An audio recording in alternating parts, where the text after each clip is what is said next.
Hello and welcome back to Old Hammer and Tongs. So we've been having a bit of a hobby session together. I'm working on my Rogue Trader Imperial Guard army that I'm painting up for the Old World Army Challenge. And I've finished the base coats, I'm touching them up, doing some highlights, some shades, and a bit of neatening before I submit them. It was a slow start to the month, painting-wise, but I sort of caught up.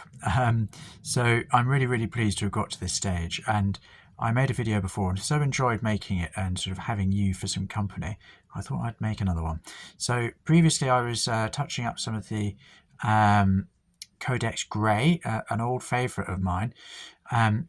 Since then I've done some highlights on that Codex Grey, and now I'm going to try and neaten up these stripes. So according to White Dwarf 109, which is my bible for this project, support squads wear blue stripes down the centre of their helmets, which is very cool. I do love a bit of blue.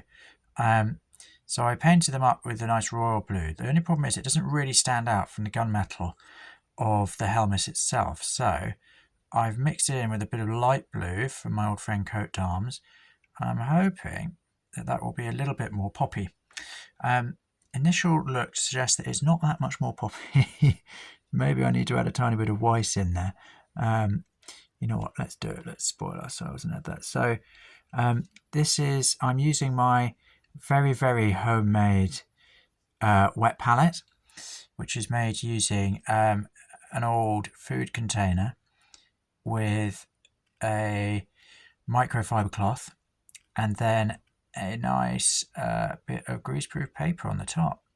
So it probably cost me approximately 5p. So it's definitely a budget option, and it's a nice bit of recycling as well to help the environment. So there we go, have a look. There's my colours. Keeps them painting true for several days, so does the job that I need. Okay, I think that looked, oh, you can't see that. Oh, apologies for the light. It suddenly became incredibly overcast here. So I had to put the lights on, which is never quite so good for video making, or indeed for my eyes. So there we go. But like I say, I did really enjoy making that last video, so I thought I'd make another one. And lighting be damned. Let's just go for it. Here we are. So these are the plastic Imperial Guard from the box set that came out in 1989. These were sculpted by the Perry twins. And my project is inspired by the box art, being all musical there, by the box art that was painted by John Blanche at the time. It shows, I think it's the Necromunda 9th Regiment, maybe the 8th. And it's just these sort of massed ranks of infantry. It looks a bit like a sort of 30 Years' War army, banners flying, leaders up front in elaborate uniforms, and then, like I say, just mass ranks of infantry behind them. And I thought that was the first Games Workshop product I ever got when I was age 7. And ever since then, I've kind of dreamt of painting and owning that very army. So this is my chance to do it, and I'm loving it. I'm really enjoying painting them up. The models are brilliant. They've just got that really nice sweet spot that you get from Rogue Trader era models, that they've got lots of character but not too much detail. So you can kind of get a bit creative without just getting bogged down in hours and hours of being frustrated by the almost overly detailed level of detail.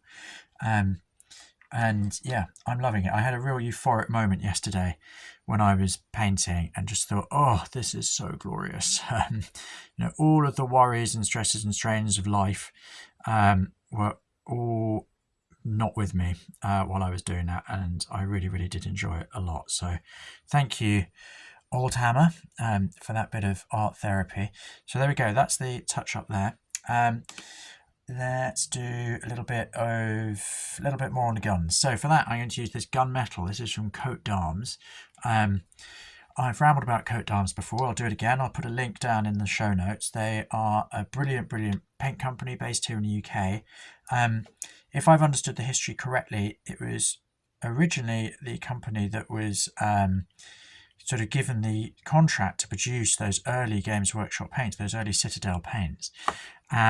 Games Workshop then later date took those in-house, but Coat d'Arms in the meantime have ever since continued making the paints. They give them slightly different names to probably avoid any awkward legal lawsuits, but they produce these fabulous paints, and like you can see, they come in the original cylindrical pots, just like those early GW paints did. Here's an early GW paint pot to compare it to, and they are great. I love them. Their metallics are really fabulous, so this is really lovely to be able to use this gun metal here. So I was going to do kill markings on all of the guns. I started doing it on some of them, and some worked better than others. So I thought, well, you know what, I'll give it a rest on the last guns, because I do need to finish this at some point.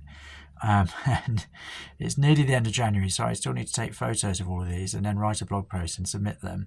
And then I've got to think about starting on next month's entry. And February, of course, is a cheeky shorter month. I don't believe it's a leap year this year, so that means it's, what, 28 days? So you're sort of short-changed for about 3 days. And you don't want to get caught out. You don't want to find yourself at the end of February doing basically what I'm doing now at the end of January, which is desperately trying to finish everything. So that's why I would quite like to get a head start if possible. So I had to chill out on the kill markings bit. I did it on a couple of the las guns, which I'll show you in a sec, but it wasn't as easy as it looked. And in the painting guide to White Dwarf White 110, sorry, which I also referenced in an earlier video, well worth watching, they do talk about kill markings and how they're actually quite difficult to paint because you're painting on a sort of round surface. So a couple of them look quite good. One of them did not look very good. So I'm afraid I'm going to have to paint over his kill markings, extinguish his heroic history. So here we go. So here's one that I think does look quite good. Looks like he's trying to work towards an Adidas sponsorship. It's not really focusing very well, is it? There you go, it's a bit better. That looks quite good. So I'll paint in the silver on the other end. It looks like, oh, it's not that great, is it? But this one, oh no, he's got one fat one and one thin one. So I'm afraid I'm just going to have to divest him of his markings. Also, something I hadn't mentioned was that on the little chest symbol things, I can't remember what those are called now, little circles, I'm putting the type of squad they are, so an S for support squad, but that guy's S did not come out very well. I apologise for your S. This chap's has a bit of a kind of snake-like quality. Who knew that painting S's was actually really quite hard? I think that guy's a bit more S-y, looks a bit scraggly. Fortunately, the sergeants came out quite well. I think overall the sergeant is probably the best painted miniature of the squad, which is sort of right, because he's the sort of hero figure. So I've yet to do, I can do some highlights on the browns, touch up a bit of the silvers, and maybe get a bit of mithril silver on there. And then I'm probably going to call these fellas done and crack on with my hobby life.